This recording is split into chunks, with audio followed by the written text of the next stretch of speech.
परम पूज्य परम श्रद्धेय महासती जी के चरण कमलों में वंदना करने के पश्चात आत्मस्नेही बंधुओं, माताओं एवं बहनों, आयुर्वेद शास्त्र के अंदर और आयुर्वेद जगत के अंदर एक महर्षि का नाम बड़ा विख्यात है, बड़ी उसकी विश्रुति है। और वो आप जानते होंगे उनका नाम था महर्षि चरक, जिसके नाम पर और जिन्होंने कहते हैं अपने जीवन में जितनी खोजें की आयुर्वेद शास्त्र के ऊपर, उसकी पूरी कंपाइलेशन को चरक संहिता नाम दिया था। और ऐसे महर्षि चरक जब कहते हैं किसी राजा के शासन के तले उनकी खोजें अनवरत जारी थी और उन्हीं खोजों के द्वारा उन्होंने बहुत बड़ी बड़ी बीमारियों के इलाज निकाले हुए थे। और कहते हैं राज आज्ञा उन्हें प्राप्त थी। जितना राज्य का विस्तार है, उन राज्य के संपूर्ण विस्तार के अंदर जहाँ कहीं महर्षि चरक को किसी वनस्पति की, किसी जड़ी बूटी की, किसी फूल की यदि ज़रूरत महसूस हो तो आज्ञा लेने की ज़रूरत नहीं है, वो ले सकते हैं। यानी जहाँ कहीं से और जिस किसी का हो उनसे वो ले सकते हैं। यानी उन्हें ऐसी आज्ञा राजा के द्वारा मिली हुई थी। और एक समय की बात है कि वो महर्षि चरक जंगल में गहरे अंदर जा रहे थे, साथ में एक शिष्य है, वो शिष्य भी साथ चल रहा है। चलते चलते बड़ा बीहड़ जंगल आ गया और जंगल के अंदर आप कभी नहीं सोच सकते कि कोई खेत भी होगा। जंगल यानी जंगल ही होता है जहाँ खेत नहीं होता, लेकिन उस बीहड़ जंगल के अंदर एक छोटा सा एरिया देखा जिसमें खेत है। और उस खेत के अंदर अजीब प्रकार के, विचित्र प्रकार के फूल देखे और देखते ही महर्षि जी अटक गए, वहीं रुक गए। उनकी निगाहें जो है वो विचित्र पुष्प की ओर लग गई और इतनी गौर से देखने लगे कि शिष्य ने कहा, इतनी दूरी है आपकी नज़र की और उस पुष्प की, मैं उस दूरी को क्या कर देता हूँ, कमी कर देता हूँ। उसने कहा मैं अभी तोड़ के ले आता हूँ ताकि आराम से आप जो है इस फूल को देख सकते हैं। उन्होंने कहा नहीं, पता नहीं ये खेत किसका है। जिसका ये खेत है वो व्यक्ति आसपास कहीं दिखाई नहीं देता। यदि जब तक वो व्यक्ति नहीं दिखाई दे तब तक फूल को हाथ लगाने का अधिकार नहीं। और शिष्य को हंसी आ गई। क्यों हंसी आ गई? जिस महर्षि को राजा के द्वारा आज्ञा प्राप्त है, राज आज्ञा जिसको मिली हुई है, वो व्यक्ति ये सोच रहा है कि उस मालिक को पूछना पड़ेगा, जिसका एक खेत है, जिसकी उपज है, उसे पूछना पड़ेगा।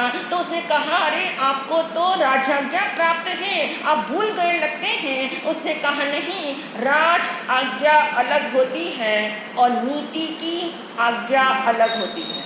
राज आज्ञा के साथ नीति की आज्ञा को मैं मिला नहीं सकता।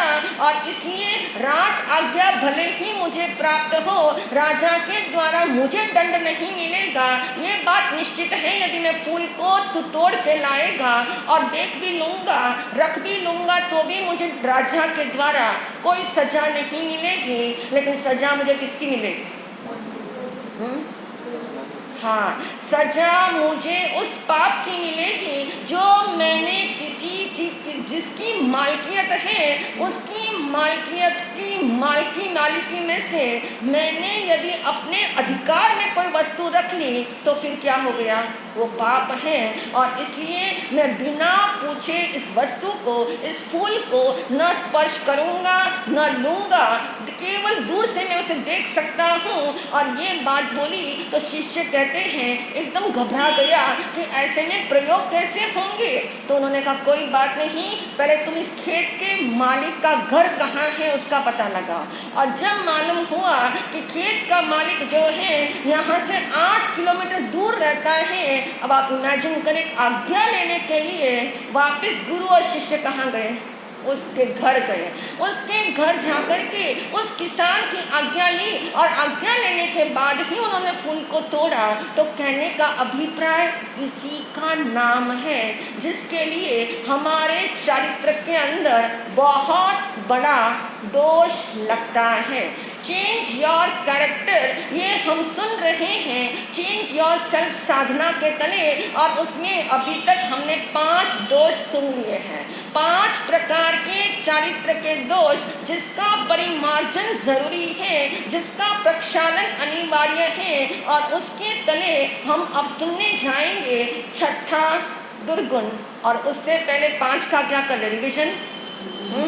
नंबर 1 पाखंड, नंबर 2 अनैतिकता, नंबर 3 प्रशंसा, नंबर 4 उत्तेजना, नंबर 5 अहंकार। ये 5 हमने सुन लिए। इसका मतलब मुझे लगता है घर जाकर के असेसमेंट हो रही है, घर जाके उसके ऊपर थोड़ी थोड़ी जो है चिंतन धारा चलती है कि मेरे जीवन में यदि 5 दोषों में से जो दोष जहाँ जहाँ संग्रहित होके बैठा है उसका परिमार्जन होना चाहिए।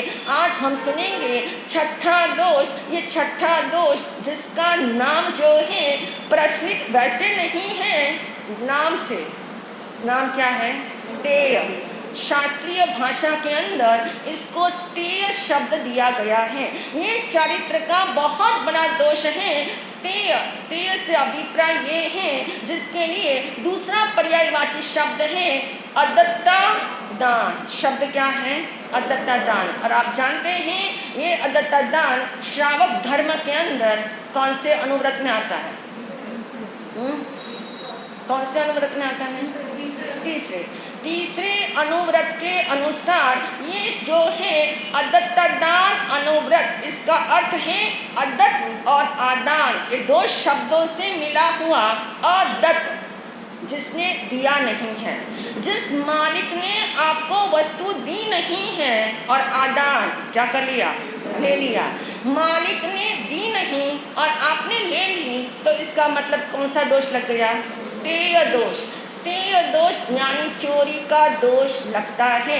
भले ही हम अपने आप को सज्जन समझें, हम अपने आप को जो है श्रावक समझें, लेकिन यदि बारीकी में जाएंगे, विवेक में जाएंगे, तो ये भी विवेक बताया हुआ है कि यदि किसी मालिक की आज्ञा न मिले, किसी मालिक ने अनुमति नहीं दी, किसी मालिक की मालकियत में कोई वस्तुएं हैं और आपने उसको क्या कर लिया? ले लिया।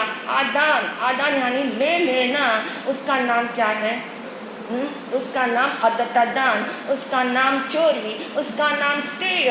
और इसी के संबंध में हमें जानना है ये दोष हमारे भीतर में वैसे स्थूल रूप से नहीं है, लेकिन सूक्ष्म रूप से हम कहाँ कहाँ पर ऐसी चोरी का कार्य कर लेते हैं जिससे हमें पता भी नहीं लगता। और इसीलिए थोड़ी इंट्रोस्पेक्शन हो जाए, थोड़ी चेकिंग हो जाए कि सेल्फ की चेकिंग करने का सुंदर अवसर ये चतुर्मास, और उसके माध्यम से अपनी करेक्शन करनी है कि वैसे तो हम चोरी करते नहीं हैं। ये हर कोई व्यक्ति कहता है मैं चोर नहीं, मैं चोरी करता नहीं, मैं चोरी न हो जाए उस बारे में भी सावधान हूँ, और मैं किसी की चोरी नहीं करता हूँ उसमें भी मैं सावधान हूँ। लेकिन फिर भी जो है भगवान महावीर का दर्शन, महापुरुषों का दर्शन इतना गहरा है, और उस गहराई में झांकेंगे तो लगता है छोटी छोटी गलतियाँ क्या होती हैं? हमारे द्वारा भी होती हैं, और उन्हीं गलतियों का हमें परिमार्जन करना है। और उसी के तले हम सुनेंगे ये स्तेय दोष कैसे लग जाता है, और इस स्तेय दोष की 5 प्रकार की कहना चाहिए क्रमशः परिभाषाएं बताई हैं।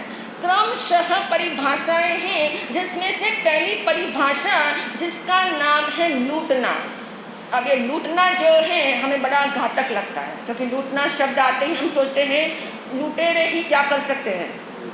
लूटते हैं। लुटेरे का ही कार्य है लूटना, हमारा काम नहीं लूटना। और इसलिए जो व्यक्ति जिसकी मालकियत में वस्तुएं हैं और उसको छीना झपटी करके, उसको मार करके, उसके द्रव्य प्राणों की समाप्ति करके, उसे ये न केन प्रकारेण उसको जो है बेहोश करके किसी भी ढंग से उस वस्तु को अपने पास ले आना यानी लूट लेना, उसका नाम क्या है? लूटना। ये जो है ये लूटना यानी चोरी का दोष नंबर 1। नंबर 2 बताया हुआ है, इसी के अंदर में चल रहे स्तेय दोष के तले नंबर 1 लूटना, नंबर 2 है कब्जा। शब्द क्या है? अधिकार। अब अधिकार में लेना, और आप जानते हैं अब कब्जे के मामले में हर व्यक्ति बड़ा कॉन्शियस है, बड़ा सजग है। 1 इंच जितनी जो है जगह इधर से उधर हो जाए तब भी हम कहते हैं मेरे कब्जे की जगह कहाँ चली गई? दूसरे के पास। यानी उसके अंदर हम सजग हैं, और इसीलिए ज्ञानियों ने कहा जितना हम अपने कॉन्शियस वे में चलने के लिए कि कोई मेरी जगह न ले ले 1 इंच भर, लेकिन ये ध्यान नहीं रखते कि कभी कभी जो है अननोइंगली 1 इंच की जगह आपके पास अधिक आ गई तो क्या हो गया? दोष लगा। उसका नाम है स्तेय दोष, कब्जा करना। कब्जा करना, जो वस्तु जो है किसी की है, किसी मालिक की है, वो वस्तु मेरी नहीं है, लेकिन मेरी नहीं होने पर भी मैंने उसके क्या कर दिया? कब्जा कर लिया। और उस कब्जे को ज्ञानियों ने स्तेय दोष कहा है। यदि किसी व्यक्ति ने आपको संरक्षक बनाया हो, संरक्षक से अभिप्राय क्या हुआ? हाँ, रक्षा करने के लिए आप योग्य हो, और इसलिए आप इन वस्तुओं की रक्षा करना। संरक्षक बनाया, अपने घर की वस्तु बहुमूल्य आपके घर में छोड़ी और कह दिया कि आप संरक्षक हैं, थोड़े दिनों के लिए इन वस्तुओं को संभालना, और फिर हमने क्या कर लिया? कब्जा। यानी फिर हमें जो है लालसा जागी, आकर्षण जागा, और लगा कि ये वस्तु मेरी है। और मान लो बहुत लंबे समय तक किसी की वस्तु अपने घर में रह जाए तो क्या होता है? आइडेंटिटी खत्म। हम धीरे धीरे भूल जाते वस्तु उसकी है, क्योंकि वो वस्तु रोज मेरी आंखों के सामने दिखाई देती है, तो हम सोचते हैं वस्तु किसकी है? मेरी है। यानी भूल जाती है भेद रेखा। भेद रेखा समाप्त करके कब्जा कर लेना, उसका नाम जो है जिसके लिए शब्द दिया है कब्जा, यानी स्तेय दोष है। तीसरा बताया है, तीसरा दोष बताया हुआ है, कौन सा है?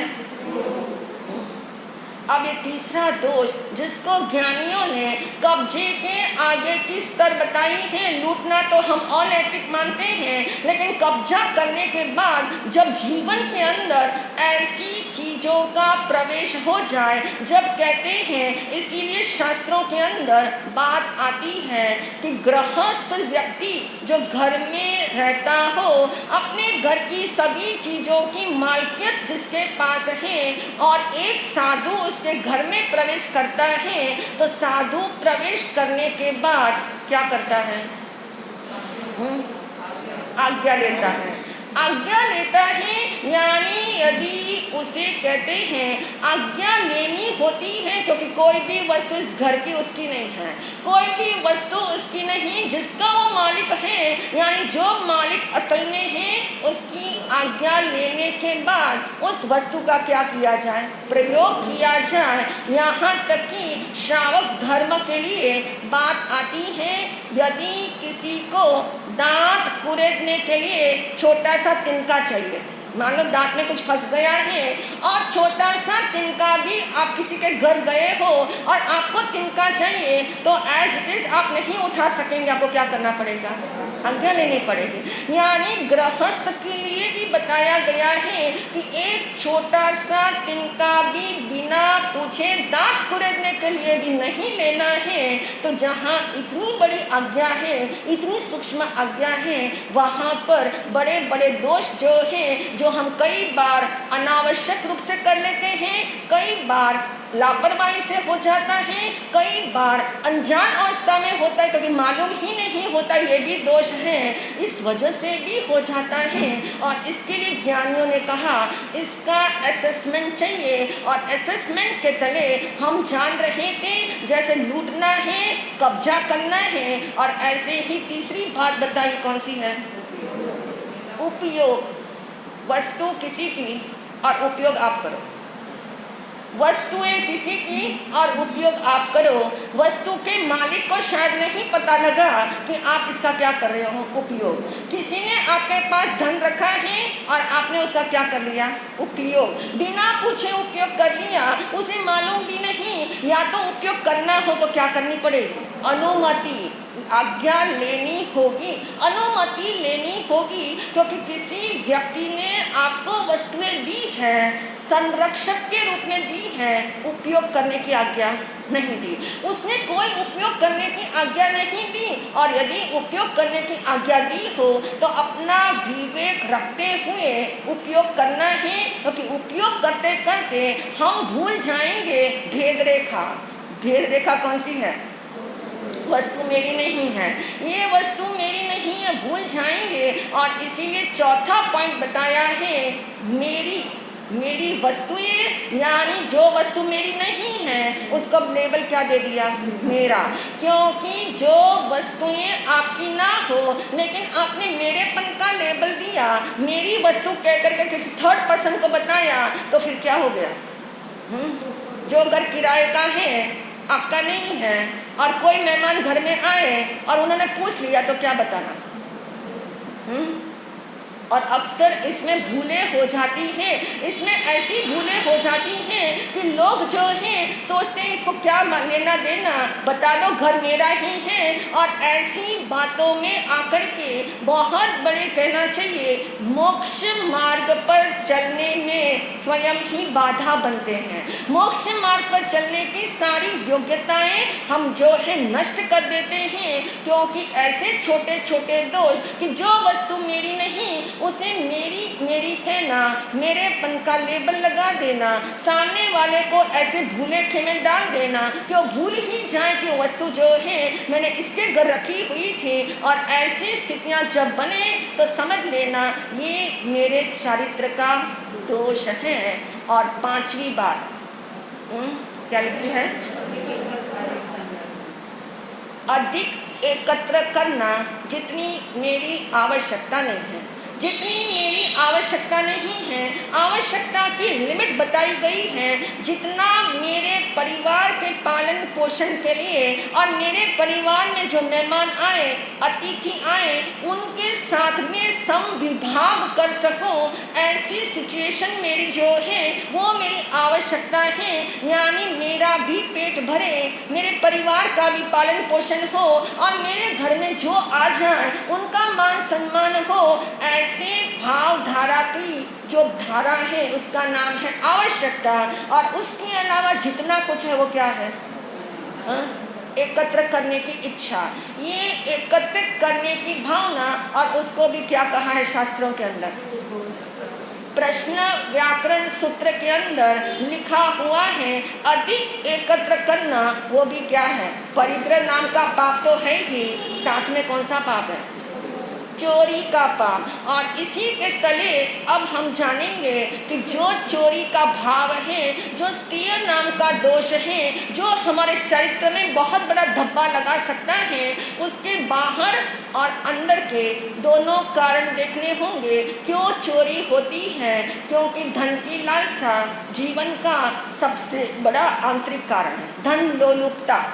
और ये धन की लोलुपता या धन की लालसा जो है वो कहते हैं प्रोवोकेशन में ले आती है, वो व्यक्ति को इंटेंस बना देती है, झट से निर्णय हो जाता है जो वस्तु मेरी नहीं उसे मेरी समझ करके। तो धन की लोलुपता इतना स्ट्रॉन्ग रीज़न है जिसकी वजह से हम स्त्रीय दोष के लिए मजबूर हो जाते हैं। और नंबर 2 बताया है कुसंस्कार।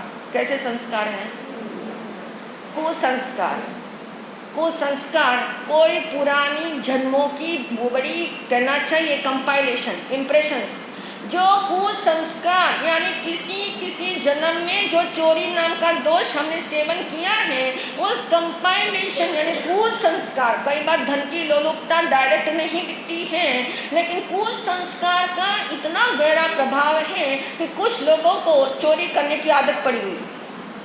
किसी के घर जाएंगे कुछ तो उठा के लाएंगे, कोई होटल में जाएगा कुछ तो लेके आएगा, साबुन तो साबुन ही लेके आएगा, सोचेगा अच्छा साबुन है चलो ले लो, क्योंकि होटल की सारी वस्तुएं हमें तो अलॉटेड है, हमें तो मिली हुई है। यानी ऐसी धाराएं जब हम मन में रखते हैं तो एक न एक दिन निश्चित मानना कि आज ये कुसंस्कार अभी अनिष्ट नहीं दिखा रहा है, लेकिन भविष्य में भावी संकेत दे रहा है कि आगे जा करके ये कुसंस्कार हमारे बढ़ते चले जाएंगे और इन कुसंस्कारों की वृद्धि ना हो, उसके लिए सजग रहना। यानी इसी का नाम है कि चोरी करने के आंतरिक जितने कारण हैं, 2 कारण बताए हैं, उसका अच्छे से परीक्षण करना होगा। अब चोरी के बाह्य कारण और बाहर के कारणों की तो कमी नहीं है, भले ही 5 लिखे हो, लेकिन आप जानते इतने बाहर कारण हैं, इतने बाहर में कारण हैं, और इसलिए कहते हैं अनधिकार चेष्टा करना, अनधिकार कब्जा जमाना, अनधिकार बातें जो करना, उसके अंदर भी ये दोष आ जाता है, उसके अंदर भी ये दोष आ जाता है। और इसलिए यहाँ तक कहा है, अध्यात्म शास्त्र कहता है जो शरीर मेरा नहीं है उसे मेरा मानना कौन सा दोष है? इसीलिए कहते हैं, ये तो हम नीति शास्त्र की बात के तले सुन रहे हैं, मॉरल साइंस क्या कहता है इसके अंडर में हम सुन रहे हैं, लेकिन स्पिरिचुअल साइंस क्या कहता है, यदि इसके तले जाएंगे तो और बारीकी है कि जो शरीर मेरा नहीं है, जो इंद्रियां मेरी नहीं है, जो बुद्धि मेरी नहीं है, जो नाम मेरा नहीं है, उसे क्या कहना? मेरा। मानना भी और बोलना भी, दोनों तरह से जो है। और इस तरह से ये भी एक प्रकार का अविवेक है, जिस अविवेक के कारण कुसंस्कारों की पाइल बढ़ती जाती है, कुसंस्कारों की वृद्धि होती है, तो उसके लिए भी सजग रहना है। और जिसके लिए कहते हैं चंद्रगुप्त मौर्य के काल में कहा जाता है कि उस मौर्य के काल में कहीं पर भी किसी दरवाजे को ताला नहीं लगता, यहाँ तक कि कहा जाता है कि कोई ताला कुंजी की व्यवस्था ही नहीं हुआ करती थी, कोई चोर लुटेरे एज इट इज नहीं थे। यहाँ तक की बात आती है कि उपनिषदों के अंदर राजा अश्वपति हुआ करते थे, और राजा अश्वपति ने लिखा है कि मैंने अपने शासनकाल के अंदर किसी चोर को कभी भी अपराध का दंड दिया ही नहीं, क्योंकि कोई चोरी करता ही नहीं था, किसी प्रकार का ऐसा अपराध होता ही नहीं था। और इसलिए लोग जो हैं, चाहे किसी की भी वस्तु पड़ी हुई हो, उस तरफ ध्यान ही नहीं जाता था, कोई आकर्षण ही नहीं हुआ करता था। और इसलिए कहते हैं पर द्रव्येषु लोष्ठवत् शब्द आता है, संस्कृत का वाक्य है पर द्रव्येषु, यानी जितनी पराई वस्तुएं हैं, पराये द्रव्य हैं, वो मेरे लिए एक पत्थर के समान है, वो मेरे लिए पाषाण के समान है, उससे ज़्यादा मेरे जीवन में कुछ भी नहीं। यानी रास्ते में पड़ी हुई कोई भी चीज़ आपको मिल सकती है, जिसके लिए जिसका कोई मालिक आपको दिखाई नहीं देता, लेकिन ऐसी वस्तु को भी ग्रहण करना तो समझ लेना कुसंस्कार का हमने क्या किया?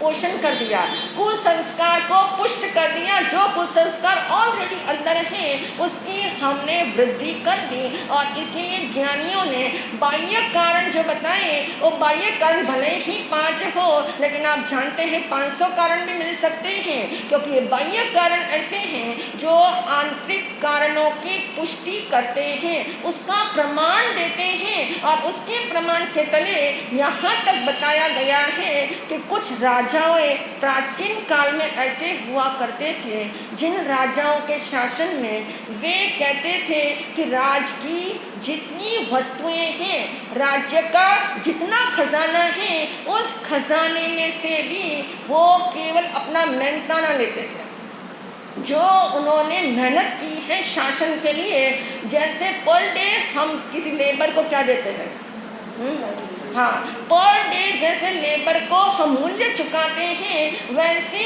वो राजा कहते हैं, बगदाद के राजा, जिस राजा का नाम है हजरत अली, और हजरत अली ने कहते हैं अपने जीवन का नियम बनाया हुआ था कि प्रजा ने मिलकर के मुझे राजा चुना है। इसका मतलब ये नहीं कि राज्य की जितनी वस्तुएं हैं वो सारी वस्तुओं का मैं बेफाम उपयोग करूं, जैसा चाहूं ऐसा करूं, पर्सनल भी यूज करूं, ऐसा कभी किसी के भाव नहीं थे। और पर डे वो जो है 3 दरम लिया करते थे। पहले के ज़माने में कॉइन्स नहीं होते थे, दरम हुआ करते थे, 3 दिरम लिया करते थे।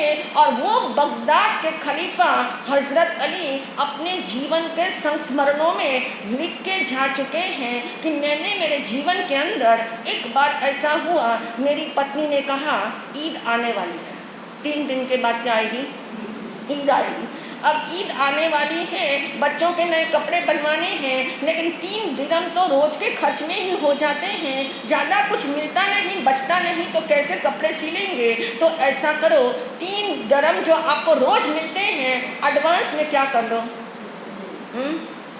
एडवांस में 3 दिरहम 3 दिन का इकट्ठा ले आओगे तो क्या बन जाएंगे, बच्चों के कपड़े। बच्चों के कपड़े नए बन सकते हैं ईद के दिन के लिए। अब इतनी सी मात्रा उसने इच्छा जाहिर की, और ये बात सुनते ही कहते हैं हजरत अली को हंसी आ गई। उसने कहा पहले तू परमिशन लेटर लिखवा के ला। किससे? 3 दिन का एडवांस पैसा तू मुझे लाने के लिए कह रही है, और वो मुझे परमिशन लेटर, यदि कोई कुदरत, कोई शाश्वत पत्र मुझे ऐसा लिख के दे दे कि 3 दिन के लिए तेरी ज़िंदगी में कुछ हेरा फेरी होने वाली नहीं है, 3 दिन के लिए तू जिंदा रहने वाला है, 3 दिन का अमर पट्टा मुझे कोई लिख के दे दे कि कोई फ़र्क नहीं पड़ने वाला, 3 दिन तू जिंदा रहेगा और 3 दिन तेरा कार्य होता रहेगा, एडवांस में पैसा ले ले, तो मैं ले सकता हूँ।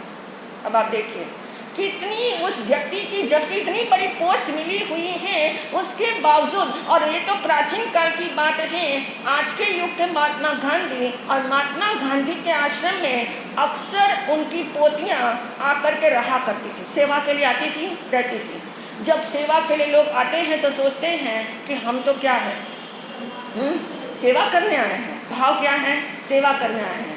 अब सेवा करने के लिए उनकी पोतियां आती थी, और महात्मा गांधी जी सोचते थे कि सेवा अर्पित करने के लिए तुम आए हो, लेकिन तुम्हारे लिए जितना खर्च हुआ है वो खर्च जो है हम बर्दाश्त नहीं करेंगे, आश्रम बर्दाश्त नहीं करेगा।